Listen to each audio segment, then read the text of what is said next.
دیدار تو اس کو ملے گا جس نے اپنی ذات کو اللہ کی ذات میں فنا کیا ہے،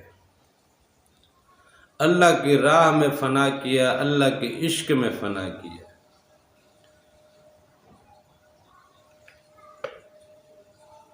یہ جنتیں جو ہے زاہدوں کا انعام ہے، جنتیں زاہدوں کا انعام ہے، تقوی والوں کا انعام ہے، نمازیوں کا انعام ہے، حاجیوں کا انعام ہے، حافظوں کا انعام ہے۔ یہ جنتیں تو ان کا انعام ہے، لیکن جو عاشقوں کا انعام ہے وہ تو دیدار ہے۔ عاشقوں کو جنتوں میں لذت نہیں ملنے والی، وہ تو یار کے بغیر ان کو کسی صورت قرار نہیں ہے۔ اللہ کے دیدار کی لذت ہی ایسی ہے نا، جس کو ایک بار اللہ کا دیدار ہو گیا، اس کے انوار کا دیدار بھی ہو گیا تو وہ اس کے انوار میں ہی مست رہتا ہے۔ اور یہ دیدار جو ہے وہ لطیفہ انا کے ذریعے ہوتا ہے، اور لطیفہ انا تب بیدار ہوتا ہے جب انسان کا نفس ختم ہوتا ہے۔ لہذا فقیروں نے یہ کہا ہے کہ جب انسان کچھ ہوتا ہے تو وہ اس کا مطلب وہ کچھ بھی نہیں ہے۔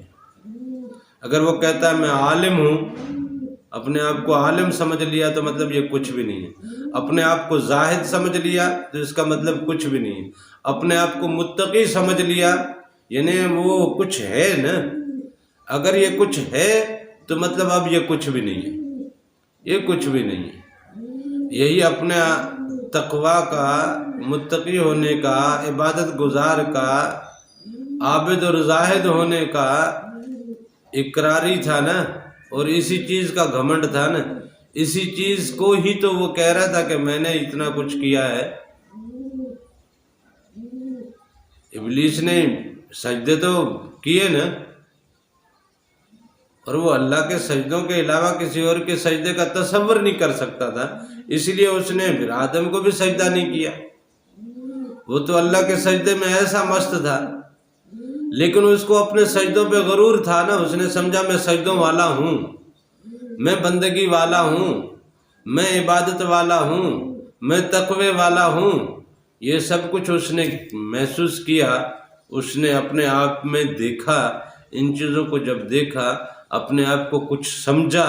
تو وہ کچھ نہیں رہا، اور جب انسان کچھ نہیں تو پھر وہ سب کچھ ہے۔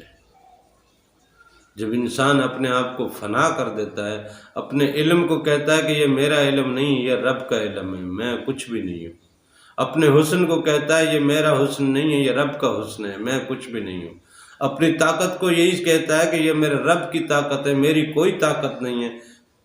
اپنی طاقت سے انکاری ہو جاتا ہے، اپنی اس طاقت کو بھی رب کی طاقت تسلیم کرتا ہے، اپنی عقل کو رب کی عقل تسلیم کرتا ہے کہ یہ اللہ کی دی ہوئی عقل ہے، اس کی سمجھ ہے، نہیں تو میں تو کچھ بھی نہیں ہوں۔ وہ چاہے تو ابھی میرے ذہن پہ پردے ڈال دے، میری عقل پہ پردے ڈال دے۔ اپنے پاس اگر کوئی بادشاہی دیکھتا ہے تو کہتا ہے یہ اللہ کی دی ہوئی بادشاہی ہے، اسی مالک کی بادشاہی ہے، میری تو کوئی بادشاہی نہیں، مجھے تو ایک خادم کے طور پہ رکھا گیا، میں تو ایک خدمت گزار ہوں، اس نے اپنے بندوں کی خدمت کے لیے مجھے چنا ہے، مجھے خدمت کرنی ہے۔ وہ تو پھر اپنے گھر سے، اپنے بیوی بچوں سے ہٹ جاتا ہے۔ حضرت عمر بن عبدالعزیز، عمر ثانی اسے کہا جاتا ہے، جب اسے خلافت کا منصب دیا گیا تو گھر آ کے اپنی بیوی سے کہنے لگا کہ تم سے ایک لازمی بات کرنی ہے۔ تو اس کی بیوی نے کہا، اہلیہ نے کہا جی بولیے۔ اس نے کہا آج میرے سر پہ ذمہ داری ڈال دی گئی ہے، نہایت ہی زوراور ذمہ داری ہے، بڑی سخت ذمہ داری مجھے دی گئی ہے، لہٰذا اگر میں اس ذمہ داری کو ادا کر پاؤں گا تو پھر میں تیرے حق ادا نہیں کر پاؤں گا، لہٰذا اگر تو اپنے حق مجھے معاف کر سکتی ہے تو معاف کر دے، نہیں تو میں تمہیں طلاق دے دوں گا، کیونکہ تیرے حقوق کو میں دیکھوں گا تو پھر یہ میں فرض ادا نہیں کر سکوں گا، یہ ذمہ داری ادا نہیں کر سکوں گا۔ بچوں کے حقوق کو دیکھوں گا تو یہ ذمہ داری ادا نہیں کر سکوں گا، گھر کے حقوق کو دیکھوں گا تو یہ ذمہ داری ادا نہیں کر سکوں گا، لہٰذا مجھے اپنے حق بخش دے، نہیں تو میں تمہیں طلاق دے دیتا ہوں تاکہ میں تمہاری طرف سے جو فارغ ہو جاؤں، تاکہ پھر جو ذمہ داری میرے ذمہ لگائی گئی ہے میں پھر اس ذمہ داری کو نبھا سکوں، اس کو پوری طرح سے اس کا حق ادا کر سکوں۔ لہٰذا اس بادشاہی کو اس نے بادشاہی نہیں سمجھا، وہ خلافت کو کوئی خلافت نہیں سمجھا، اس نے کہا یہ اللہ تعالیٰ کی طرف سے ذمہ داری میرے سر پہ دی گئی ہے، میرے کندھوں پہ یہ بوجھ ڈالا گیا ہے، اب اس بوجھ کو اٹھانے کے لیے میں اگر اس ذمہ داری کو ٹائم دوں گا تو گھر کی ذمہ داریوں سے رہ جاؤں گا۔ بیوی بچوں کے حقوق کل قیامت کے روز پوچھا جائے گا، کن کاموں میں لگا رہا ہے، یہ بھی تو تیری ذمہ داری میں تھے، ان کا کیا ہوا، ان کو کیوں نہیں دیکھا، ان کو کیوں نہیں پوچھا، ان کا خیال کیوں نہیں کیا، یہ تیری رعیت میں نہیں تھے کیا؟ لیکن اگر تمہارا خیال کرتا ہوں تو پھر اس رعیت کا کیا کروں میں؟ وہ جو میرے ملک کی رعایا ہے، اس رعایا کو، اس رعیت کو میں کدھر کروں، اس کا حق میں کیسے ادا کر پاؤں گا؟ لہٰذا یہ بڑی سخت ذمہ داری ہے۔ تو جو لوگ بادشاہی کو بھی اپنی بادشاہی نہیں سمجھتے،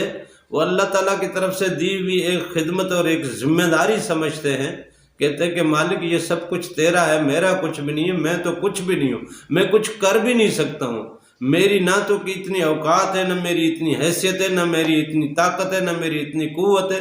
نہ میرا اتنا حوصلہ ہے، نہ مجھ میں اتنی عقل ہے، نہ مجھ میں اتنی فہم ہے، نہ مجھ میں ایسی کوئی حکمت ہے، مجھ میں تو ایسی کوئی دانائی نہیں ہے، میں یہ ساری ذمہ داری کیسے نبھاؤں گا؟ میں اگر کچھ کر بھی رہا ہوں تو یہ میں نہیں کر رہا ہوں مالک، یہ تو کر رہا ہے، میں کچھ بھی نہیں ہوں۔ جب وہ کچھ نہیں رہتا تب وہ سب کچھ بن جاتا ہے، تب وہ سب کچھ بن جاتا ہے۔ فقیروں کا تو یہی فلسفہ ہے کہ جب انسان کچھ ہوتا ہے تو وہ کچھ بھی نہیں ہوتا، اس کو فنا کا مقام کہتے ہیں، اور جب تک ہم فنا نہیں ہوتے نا، اپنی ذات کو فنا نہیں کرتے نا، اپنے نفس کو فنا نہیں کرتے، نفس کی خواہشات کو فنا نہیں کرتے، نفس کی طلب کو فنا نہیں کرتے، نفس کی ضروریات کو فنا نہیں کرتے، ہم اپنی ذات میں جب تک ہم ہیں تب تک ہم اللہ کو نہیں پا سکتے، اور اللہ کا دیدار تو صرف اللہ ہی کر سکتا ہے، کوئی دوسرا تو کر نہیں سکتا، کسی دوسرے کی مجال نہیں ہے۔ تو لہذا آپ اپنے آپ سے اتنے ماورا ہو جائیں، آپ اپنی ذات سے اتنے بیگانے ہو جائیں کہ اپنے آپ کو بالکل ہی بھول جائیں، اپنی ذات کو بھول جائیں، اپنی ہر بات کو بھول جائیں، اپنی ہر طاقت کو بھول جائیں، اپنے علم کو بھول جائیں، اپنی قوت کو بھول جائیں، اپنے حسن کو بھول جائیں، اپنی عقل کو بھول جائیں، اپنی دولت کو بھول جائیں، اپنی ہر چیز کو بھول کر اپنے ساتھ وابستہ جو کچھ بھی معاملات ہیں سب معاملات کو اللہ کی طرف رجوع کر دیں، اپنی ذات کو بھی اللہ کی طرف رجوع کر دیں، اور ہر وقت، ہر لمحہ، ہر چیز میں، ہر کام میں، ہر بات میں، ہر معاملے میں آپ اپنے اللہ کے حضور حاضر رہیں، اور اپنے ہر معاملے کو اللہ کی طرف رجوع رکھیں، اللہ کی الوہیت میں اپنے آپ کو فنا کر دیں گے۔ جب تک آپ وہاں فنا نہیں ہوں گے تب تک آپ کو دیدار تو نہیں ملنے والا، دیدار تو اللہ کا اللہ ہی کر سکتا ہے، کوئی دوسرا نہیں کر سکتا۔ آپ جب تک دوسرے بن کے رہو گے